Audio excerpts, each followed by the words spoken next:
In Japanese parliament last week, new Japanese Prime Minister Sanae Takaichi set diplomacy in the region on fire by saying that a Chinese attack on Taiwan could be a, quote, survival threatening situation for who anyway, and that it could justify action from Japan against China.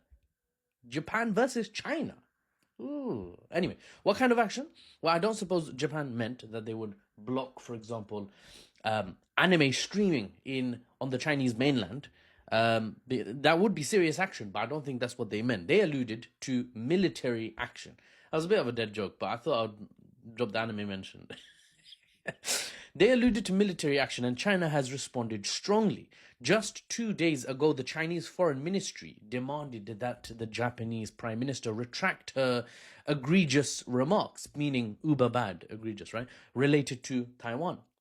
And the Chinese didn't stop there. They said Japan must bear all consequences if this retraction does not take place.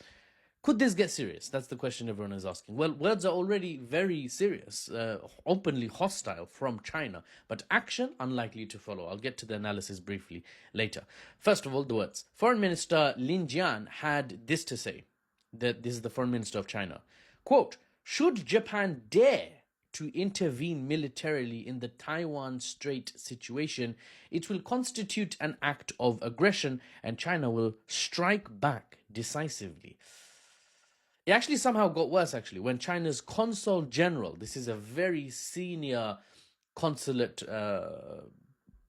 figure from China, he shared what's going on, shared the comments from the Japanese Prime Minister and her aggressive, seen as aggressive remarks, and then after sharing it used the phrase, quote, the dirty head that sticks itself in must be cut off. Hi, Allah. These guys in East Asia, they do speak a lot of, poetic coded language. I don't actually know any Japanese or Chinese. Watashi wa orange ga wa suki de wa arimasen. Okay, that was, I think I like oranges. I said something ridiculous. Now, I'm a fan of, Shogun 2, the Total War games, this romantic idea of Japanese history, and I can imagine already cherry blossom leaves falling and a samurai from Japan and a warrior from China like standing there as a flute plays in the background, and he like looks Ghost of Tsushima, Ghost of Yotei vibes, right? Or, ready to fight on a dew-covered grassy field with a string instrument in the background, and they both get their swords out and it sparkles in the... Anyway, in case it's not obvious, the news is over. I've relayed to you the news. I'll give you more updates on the news as they come out. But here's the analysis and the tea drinking. Here's the geopolitical tea, if you will. Just take a moment to unpack, mentally what you just heard about China and Japan. Contemplate, be analytical, I'm not here to sort of keep bombarding you with stimuli to make sure you don't swipe away. If you swipe away, I don't care. Okay, but I'm not here for the ADHD brain rot. I'm not going to steer into that to help you guys stay brain rotted. Work on it, okay? It's only been 3 minutes, okay? Don't lose your minds. If you are interested in my analysis, stick around, even though it's a bit slow-paced. Some people actually like that. Anyway, I think I've meandered enough. Guys, the world is changing, right? Zooming out geopolitically, let's talk. The world is changing. China has spent the last few decades growing at a shocking pace, and it now has taken its position as great power number 2, America being the only other viable economic, arguably viable military rival, great power number 1. Japan, on the other hand, is an advanced economy, yes, that has likely reached its peak though, right? It's a rapidly graying nation, meaning the average population is getting older and older. It's actually surprising how successful they've been at taking good care of their elderly. But the culture, the socio-economic factors mean that way less children than are necessary have been brought into this world on the Japanese home islands. So that it means the whole nation's graying. You get loads of old people, essentially, and very few young people to support and carry on the economic cogs in the engine of the Japanese economy, right? And on top of all that, there's a strong self-identity in Japan. There's a idea of an outsider, a gaijin, being not really particularly vibing with the, Japanese culture. So mass immigration to plug the huge holes in that graying nation's workforce, unlikely to be a thing. Okay, this is not Western Europe. For better or worse, right? I'm just reporting analytically. Loads of people might be happy. They're like, Japan's doing it right, mate. Huh, have you seen the boats here in the UK? No, shut up, okay? We're not talking about that at the moment, even though I brought you up. Anyway, Japan's likely not to see mass immigration, though they do need a huge boost to their workforce. Where are they going to get it? Bruv, no one knows.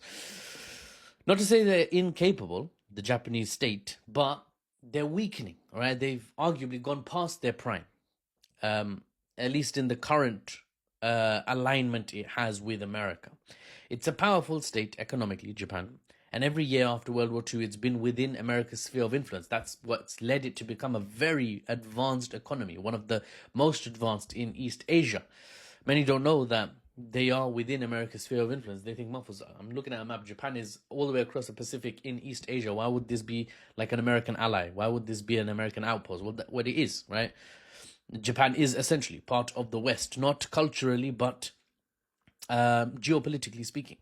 So this advanced but plateaued economy, which is not growing anywhere near anything, versus China, which is already huge and likely nowhere near its full potential, right? The ceiling on its economic progress is huge, way higher than where China currently is by many analytical measures.